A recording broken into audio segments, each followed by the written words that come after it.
भोले बांके बिहारी लाल की जय। राधा माधव सरकार की जय।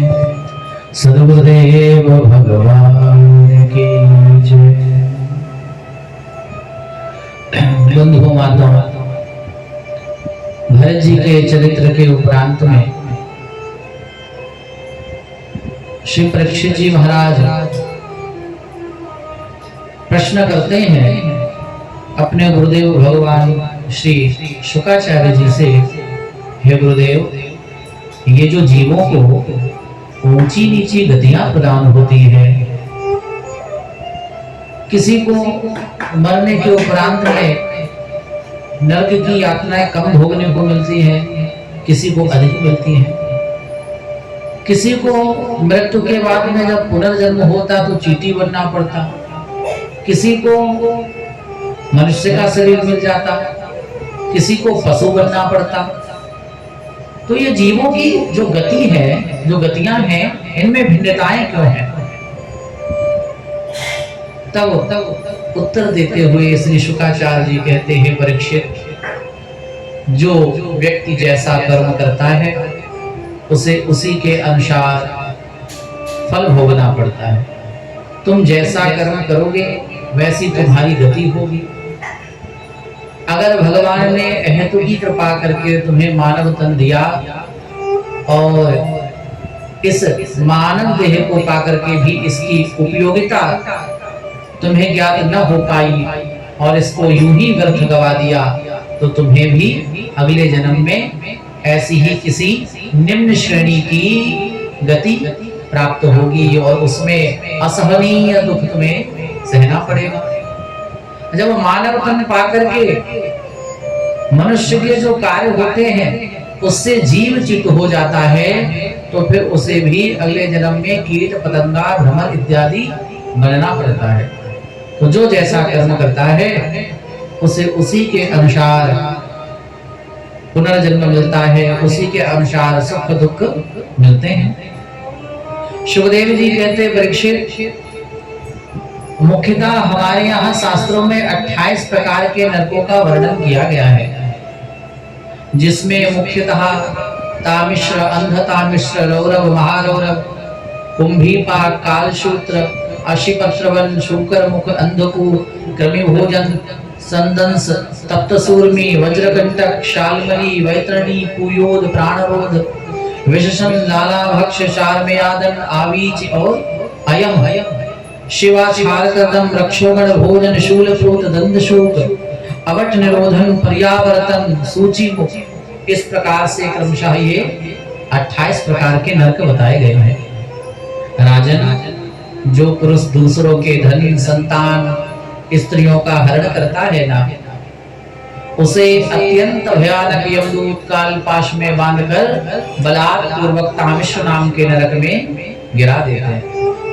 जो पुरुष किसी दूसरे को धोखा देकर उसकी स्त्री या उसके धन का हरण कर ले, उसे अंध तामिश्र नरक में जाना पड़ता है। यस्वीह पितृविप्र ब्रह्म शकाल शूद्र संग के नरके। जो मनुष्य इस लोक में माता, पिता, ब्राह्मण और वेद से विरोध करता है, उसे यमदूत काल शूद्र नरक में ले जाते हैं। जो ब्राह्मण या ब्राह्मणी व्रत में स्थित और कोई प्रमादवश मद्यपान करते हैं, क्षत्रिय या वैश्य सोमपान करते हैं, उन्हें यमदूत अयह पान नाम के नरक में ले जाते हैं। सुखदेव जी कहते हैं, भैया, जो जैसा कर्म करेगा, कहने का भाव यही है, उसे कर्मों के अनुसार वैसे ही नरकों की यातनाओं को भोगना पड़ेगा। ये जो मनुष्य शरीर है ना, इसको महापुरुषों ने वस्त्र की संज्ञा दी। जो मानव देह है यही हमारा वस्त्र है। जैसे हम जो वस्त्र धारण करते हैं, इस पे दाग लग जाए तो क्या करेंगे हम? या तो हम स्वतः इस दाग को छुटाएंगे, या फिर हम धोबी के पास इस वस्त्र को देने जाएंगे कि धोबी भैया, तुम इस वस्त्र को धो दो, इस वस्त्र पे जो दाग लग गया उसको छुटा दो। आप स्वयं वस्त्र पर लगे दाग को छुटाएंगे तो कम मेहनत लगेगी, दाग छूट जाएगा आसानी से। लेकिन धोबी के पास यदि उसी वस्त्र को आप देने जाएंगे तो धोबी धुलाई तो करेगा और साथ में धुनाई भी करेगा। तो बेहतर क्या होगा?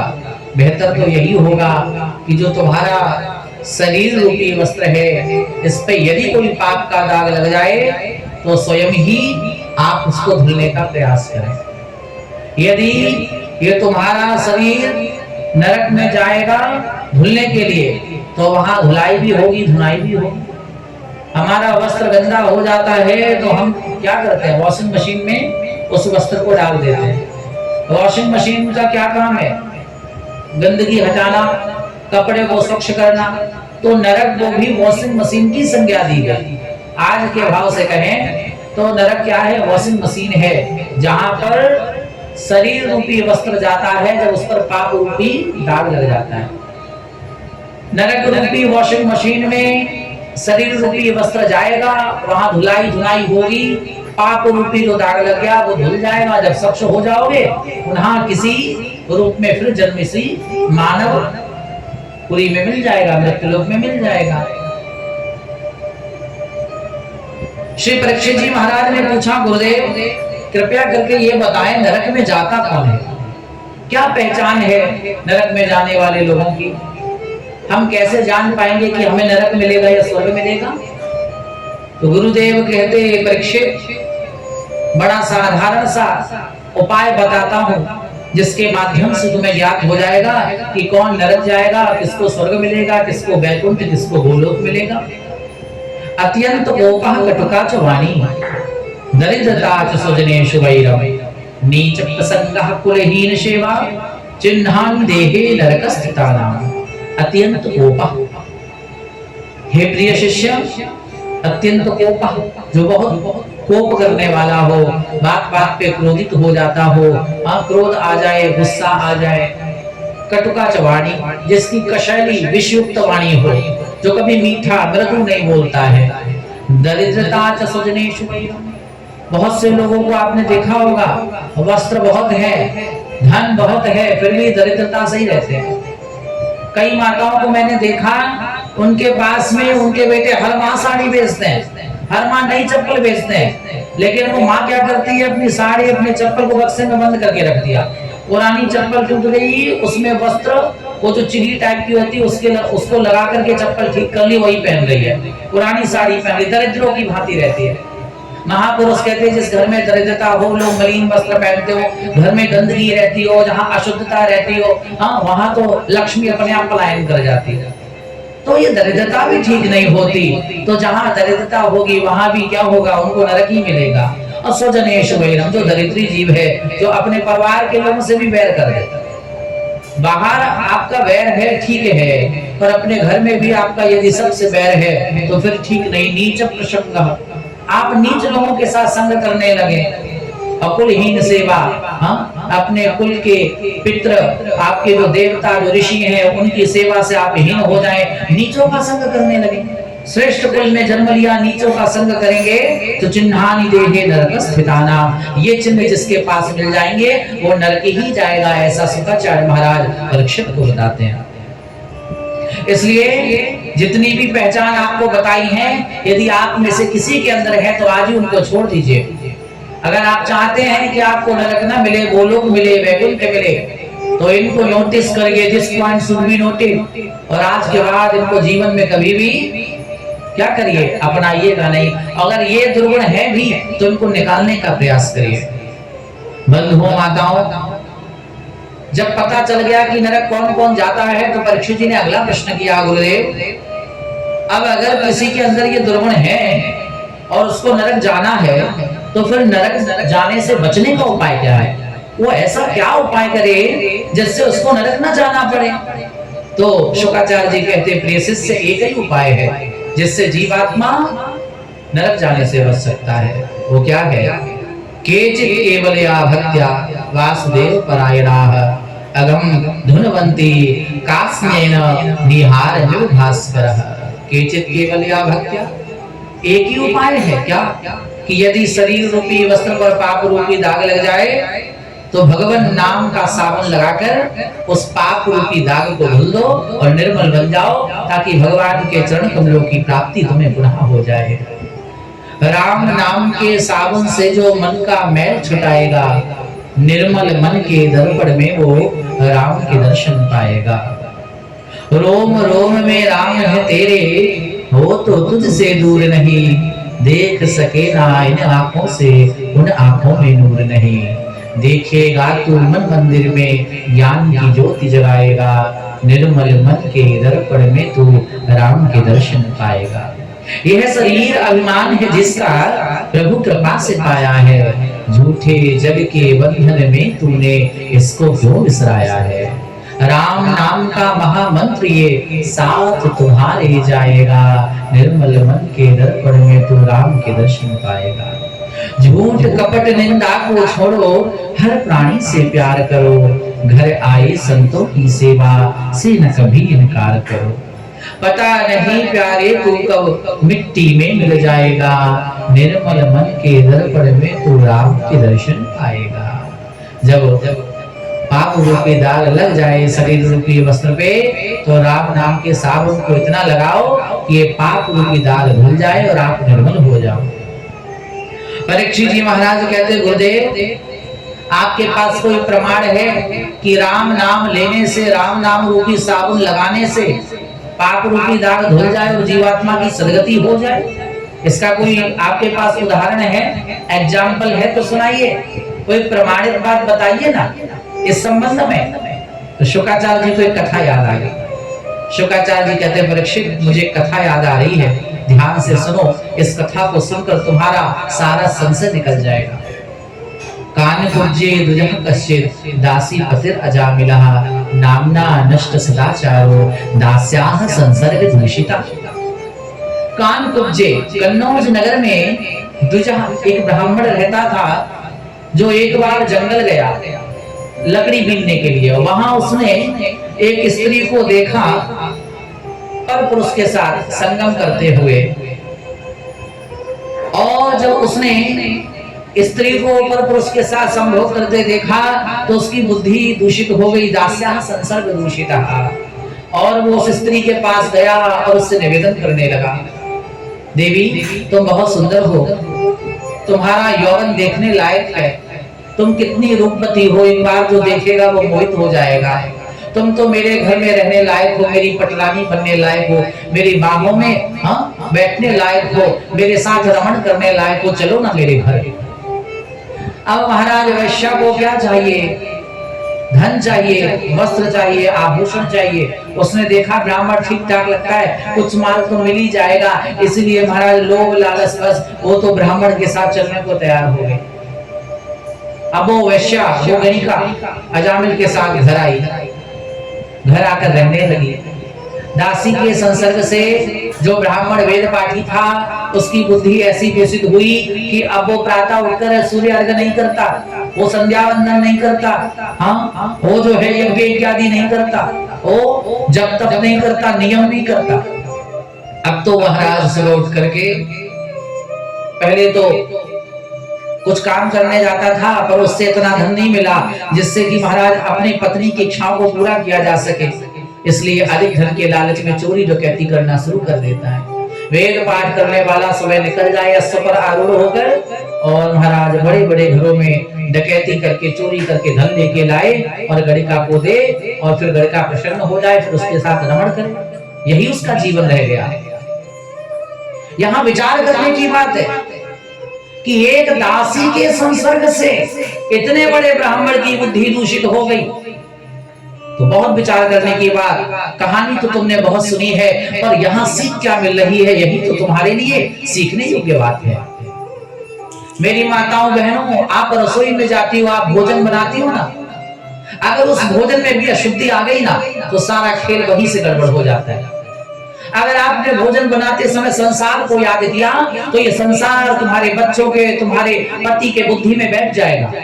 लेकिन भोजन बनाते समय तुमने भगवान को याद किया, तो राधा रमण तुम्हारे बच्चों के, तुम्हारे पति के हृदय में बैठ जाएंगे। जैसा पियो पानी वैसी बने वाणी, जैसा खाओ अन्न वैसा बने मन।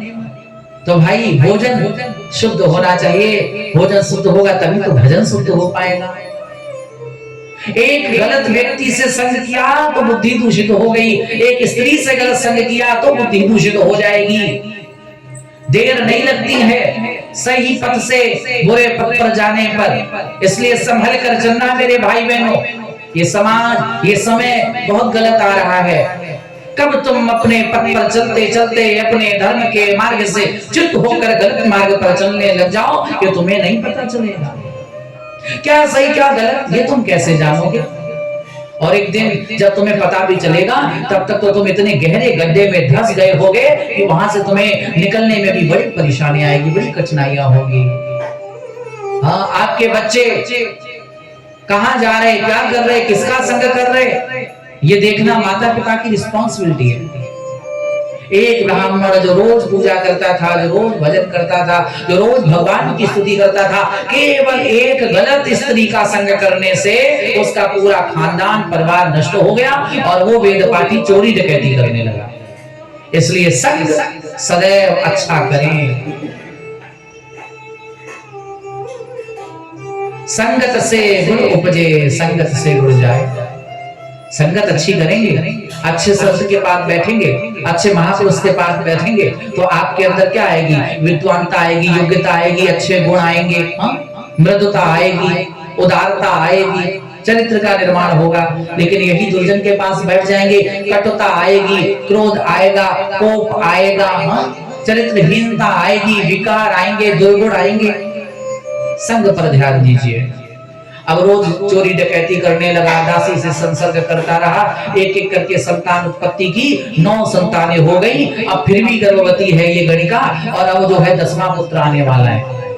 एक दिन एक संतों की टोली जो वृंदावन जा रही थी, साय का समय हो गया, इसलिए अजामिल के ग्राम में विश्राम करने के लिए आई।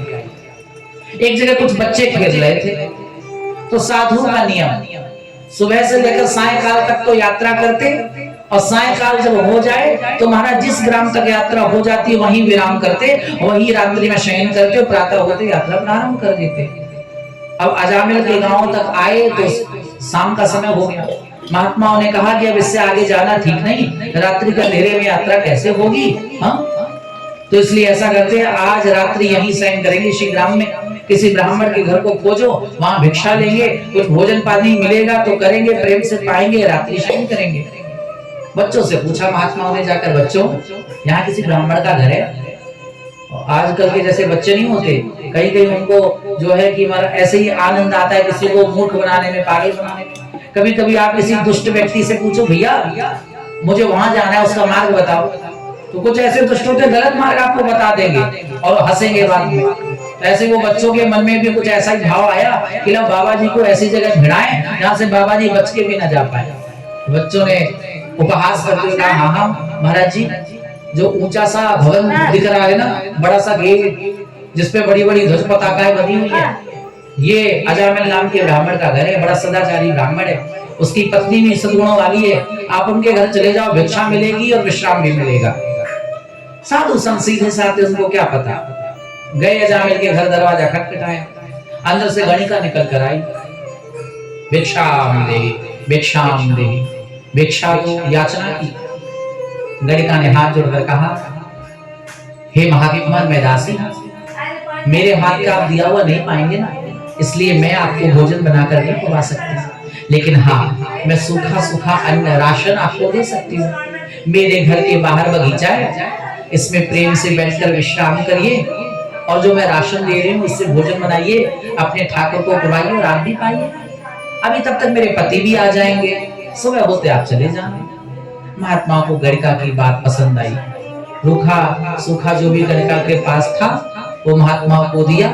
बगीचे में प्रेम से बैठकर महात्माओं ने भोजन बनाया और भोजन बनाते बनाते संत तो त्रिकालदर्शी हैं, वो भगवान के प्रिय होते हैं। भगवान के एजेंट कौन है? महात्मा संत भगवान के एजेंट है। LIC का बीमा कराओगे तो एजेंट के पास जाना पड़ेगा। भगवान से संबंध बनाना है तो महात्माओं से संबंध बनाना पड़ेगा। ये महात्मा तो भगवान के एजेंट है, यही तो भगवान से मिलाएंगे। महात्माओं ने विचार किया, ये जो दासी है ना, इसके घर का अन्नपन खा रहे, इसका पति तो दुष्टात्मा है, इसने कभी भजन नहीं किया, जप नहीं किया, तप नहीं किया, दान नहीं किया, यज्ञ नहीं किया, उपवास नहीं किया, व्रत नहीं किया, तीर्थ नहीं किया, नदी स्नान नहीं किया, कुछ भी तो नहीं किया, कैसे मोक्ष होगा, कैसे इसका कल्याण होगा? अरे कुछ तो उपाय करना पड़ेगा, अन्य खा ले। भोजन पा लिया, महात्मा को नींद नहीं आ रही, क्या करे क्या न करे? तभी एक उपाय सूझा।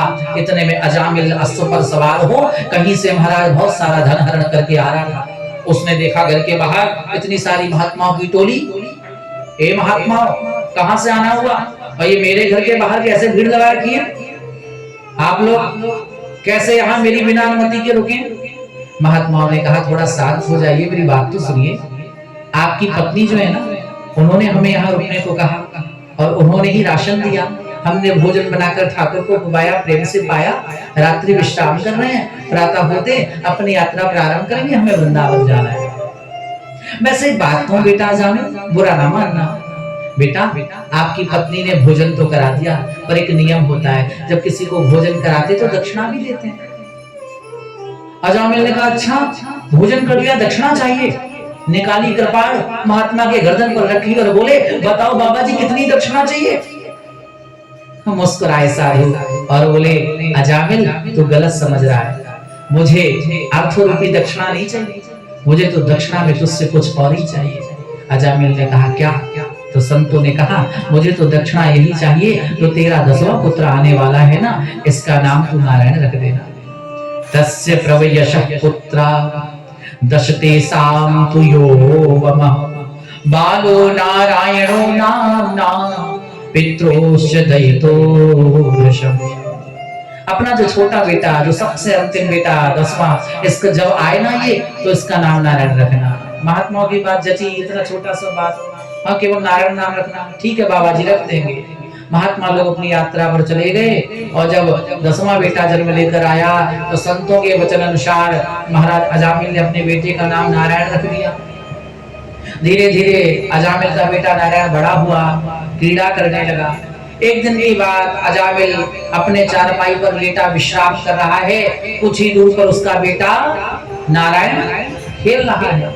इतने में क्या हुआ कि इतने में महाराज काले काले यमदूत अजामिल को लेने के लिए आ गए। काले काले यमदूतों को आता देख अजामिल घबराया और उसको लगा कि मेरी कौन रक्षा करेगा। कुछ समझ नहीं आया तो पास में खेल रहे अपने बेटे नारायण को आवाज देने लगा, दूरे क्रीडन्ता शक्तम पुत्रम नारायणाह वयम प्लावितेन सौरेणोच्चै राजुभाव दुरेन्द्रियः। दूरे क्रीडन का शकम, कुछ दूर पर बेटा खेल रहा था। पुत्रम नारायणाह वयम, ओ बेटा नारायण जल्दी आओ, देखो ये काले काले यमदूत मुझे पकड़कर ले जा रहे हैं, बेटा मेरी रक्षा करो, जल्दी आओ। अब बोध बालक वो क्या जाने कि पिता क्या कह रहे हैं, उनके भाव को अभी समझ नहीं पा रहा है, इसलिए खेलने में मस्त उसने पिता की बात को अनसुना कर दिया। वो छोटा बोध बालक है, लेकिन भगवान के पार्षदों के कानों में वो आवाज पहुंच गई, प्रभु के कानों में आवाज पहुंच गई। प्रभु ने पार्षदों से कहा जाओ मेरा भक्त मेरी याद कर रहा है, जल्दी उसकी जाके रक्षा करो। भगवान के कहने पर प्रभु पार्षद विमान पे आरूढ़ होकर वहीं प्रकट हो गए जहां पर महाराज वो यमदूत घसीट कर अजामिल को ले जाने के लिए आए थे। प्रभु पार्षद प्रकट हुए, तुरंत ही आकर के यमदूतों को धक्का दिया और यमदूतों से अजामिल की रक्षा की। जब अजामिल को प्रभु पार्षदों ने बचाया तो यमदूतों की और प्रभु पार्षदों की बहस होने लगी। आपस में जो है महाराज आपस में दोनों कहने लगे, बहस करने लगे। प्रभु पार्षद कहते यमदूतों से तुम अजामिल को नहीं ले जा सकते, क्योंकि इन्होंने अंतिम समय में हमारे नारायण का नाम स्मरण किया है। यमदूत कहते मैं तो ले जाऊंगा, क्योंकि इन्होंने अंतिम समय में नारायण का नाम नहीं अपने बेटे नारायण का नाम लिया है। इसी प्रकार आपस में बहस हो रही थी। इतने में प्रभु पार्षदों ने यमदूतों से कहा कि एक बात बताओ, तुम लोग यदि धर्म के उपदेश देने वाले धर्मराज के आज्ञाकारी हो तो मुझे बताओ कि धर्म किसे कहते और अधर्म किसे कहते। तो महाराज मुस्कुराते हुए यमदूतों ने प्रभु पार्षदों से कहा वेद प्रणिहितो धर्मो यधर्मस्तद विपर्ययः वेदो नारायणः साक्षात् स्वयं भूरिति सुश्रुतम्। वेद प्रणीतो धर्मो, वेद में जो लिखा वही धर्म है। यह धर्मस्तद विपर्ययः, और जो वेदों में नहीं लिखा उनको जो करते हैं वो अधर्म करते हैं।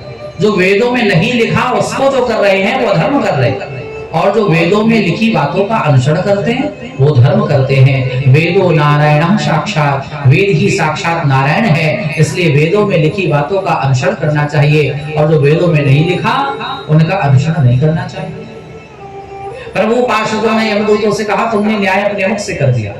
तुम्हें पता है कि वेदों में ही लिखा है कि यदि कोई जीवात्मा एक बार भगवान का नाम ले तो उसके समस्त पाप धुल जाते हैं, और यदि वो भगवान का नाम लेने के बाद में दोबारा कोई गलती ना करे तो फिर वो स्वच्छ निर्मल ही रहता है। अगर कोई भगवान का नाम ले, गंगा स्नान करे और पुनः को कर्म करेगा तो उसके अपराधों का क्या होगा? क्षमा जो है उसको भगवान नहीं देंगे, उसकी क्षमा नहीं मिलेगी उसको। अगर कोई बार बार कुकर्म करे, फिर धर्म करे, फिर कुकर्म करे, फिर धर्म करे, तो फिर कभी भी ऐसे वो अपने पापों को नहीं धुल पाएगा, वो गंदा ही रहेगा, वो दागी ही रहेगा। लेकिन यदि कोई जीव एक बार पाप करे और उसके बाद में फिर भगवान का नाम लेने के बाद जीवन में कभी पाप ना करे तो फिर वो कैसा हो जाता है? वो निर्मल हो जाता, वो शुद्ध हो जाता, वो पवित्र हो जाता। अजामिल ने अंत समय में भगवान नाम लिया और उसके बाद कोई पाप कर्म नहीं किया, इसलिए शुद्ध हो गया। इसके पाप तो उसी समय धुल गए थे जिस समय इसने भगवान नाम लिया था, इसलिए अब तुम इसे नरक नहीं ले जा सकते हो। आहा, अब प्रभु पार्षद ने कहा जाते हो यहाँ से कि मार के भगाओ। यमदूतों को लगा अब अधिक बहस करना ठीक नहीं, ज्यादा देर रुकेंगे तो बहुत मार पड़ेगी, और बेफालतू में कहीं चोट वोट लग गई तो कौन इलाज कराएगा। हाँ, इसलिए चलो अपने सरकार के पास चलते हैं, सारी घटनाक्रम बताते चलते। यमदूत चुपचाप महाराज लौट गए यमपुरी, और इधर प्रभु पार्षद अजामिल की रक्षा करके लौट गए। कहानी से शिक्षा क्या मिलती है? कहानी से यही शिक्षा मिलती है कि भगवान नाम में भगवान से भी ज्यादा सामर्थ्य है। तुम कैसे भी अवस्था में क्यों ना हो, यदि तुमने किसी बहाने से भी एक बार भगवान का नाम लिया तो एक बार भगवान नाम लेने में भी तुम्हारा कल्याण, तुम्हारी मुक्ति निश्चित है। कहूँ कहाँ लगी नाम बड़ाई, और राम न सकहि नाम गुण गाई। भगवान भी अपने नाम की महिमा का बखान नहीं करते। भाई भाई अनक आलस हो, नाम जपत मंगल दिसि दस हो। भगवान का नाम कैसे भी ले लो, बुखार में लो, आलस में लो, निद्रा में लो, प्रमाद में लो, कैसे भी लो, पर ये भगवान का नाम ऐसा है कि महाराज यदि ले लिया तो ये तुम्हारे समस्त पापों को धुल के तुम्हें मुक्ति प्रदान कर देगा, तुम्हें गोलोक प्रदान कर देगा, तुम्हें साकेत प्रदान कर देगा। भगवान नाम में बहुत सामर्थ्य है, भगवान से भी अधिक भगवान के नाम में सामर्थ्य है। इसलिए समय मिला करे मेरे भाई बहनों तो भगवान का नाम लिया करो। हाँ, ऐसे नहीं कि जो है कि आप फ्री फंड में बैठे हैं और कभी पिक्चर देखने जाते, कभी जो है व्यर्थ में नाना प्रकार के विदेशों में भ्रमण करने जाते, कभी बच्चों के साथ पिकनिक जाते, पर कभी तुमने सोचा कि हम अपने परिवार के साथ बैठकर भगवान नाम ले लें? नहीं, बाकी काम तो तुम सब कर सकते हो, पर कभी अपने परिवार के साथ बैठकर दो चौपाई मानस की नहीं पढ़ सकते हो। हाँ, 2 बार राम नाम नहीं गा सकते, एक हनुमान चालीसा का पाठ नहीं कर सकते, पूरा जीवन तुमने गवा दिया। पर कभी भी मैंने नहीं देखा, कितने घरों में मैं जाता पर मैंने कभी ऐसा नहीं देखा कि घर के बुजुर्ग, घर के बड़े अपने छोटे बच्चों को बैठाकर मानस का पाठ करें, चौपाइयों का पाठ करें, सुंदरकांड पाठ करें, हनुमान चालीसा का पाठ करें, ऐसा नहीं करते। प्यारे, ये राम नाम ही है जो तुम्हारे पूरे परिवार का कल्याण करने की सामर्थ्य रखता है, लेकिन तुम उसी नाम से च्युत होते हो, विमुख होते जाते हो। संसार तुम्हें याद रहता पर भगवान ही तो याद नहीं रहते। ये नाम ही तो है जिससे मीरा तर गई, ये नाम ही तो है जिससे रसखान पर गए, ये नाम ही तो है जिससे रैदास तर गए, ये नाम ही तो है जिससे तुलसीदास अमर हो गए, ये नाम ही तो है जिससे वाल्मीकि तर गए, ये नाम ही तो है जिससे बहुतों ने अपने आप को मुक्त कर लिया, साकेत पा लिया, गोलोक पा लिया। तो भैया ये नाम लिया करो। प्रभु का नाम जो है ना, ये भव तारण है। भव तारण है, दुखों को हरने वाला है, भव सागर से पार करने वाला है। अजामिल ने सोचा कि मैं तो झूठ झूठ नाम लिया करता था बेटे का, तो आज भगवान के पार्षदों ने रक्षा कर ली। अरे इसी नाम का यदि आश्रय ले लूं तो मेरा कल्याण ही हो जाएगा। उस अजामिल को ये बात समझ आ गई, लेकिन कथा तुम जो सुन रहे हो ना, ये बात तुम्हें आज तक नहीं सुनाई दी, वरना समझ आई। हम जैसे कितने कथावाचक आए होंगे, पहले भी ये कहानी सुनाई होगी, आज फिर सुन रहे हो और हजारों बार सुनोगे। कहानी सुनना तुम्हारा काम है, पर इस पे अमल करना तुम्हारा काम नहीं। लगता है ये तो कोई पड़ोसी करेगी आपके। भैया इस कहानी के सारांश को समझ लोगे ना तो तुम्हारा उद्धार हो जाएगा। सारांश यही है कि उस अजामिल को समझ में आ गया कि अगर हम कुभाव से नाम ले रहे थे, अनजान में नाम ले रहे थे, तो इस नाम में इतनी सामर्थ्य कि इसने मेरा तरण तारण कर दिया। हाँ, और यदि जानबूझ कर लेंगे तो फिर तो कल्याण हो जाएगा। प्यारे, अगर करंट किसी व्यक्ति को लग जाए तो आवश्यक नहीं कि आप भी तार को पकड़ो जाकर, आप तो बस उसे पकड़ लो जैसे करंट लगा है, आपको भी करंट लग जाएगा। तो जो शब्द पहले से भगवान नाम आश्रित हैं, जिन्होंने भजन करके सिद्धि प्राप्त की है, ऐसे संतों से अपने आप को जोड़ लो और भक्ति की धारा तुम्हारे हृदय में प्रवाहित होगी। और जब नाम रटन नाम धुन तुम्हारे हृदय में जागृत हो जाएगी तो प्यारे यही नाम एक दिन तुम्हारा कल्याण कर देगा। अजामिल निकल गया अपने घर से उत्तर दिशा की ओर, उत्तराखंड में बद्रीनाथ पहुंचा, वहां भजन करके अपने शरीर को शांत किया और भगवान के परम धाम की प्राप्ति की। सुखदेव जी कहते, राजन रक्षित, तुम्हारे पूछने पे मैंने तुम्हें वो पावन चरित्र सुनाया जो कभी मुझे अगस्त मुनि ने मलय पर्वत पर सुनाया था। आज मैंने वही पावन चरित्र तुम्हें सुनाया। बोले भक्त वत्सल भगवान की, बोले नारायण भगवान की।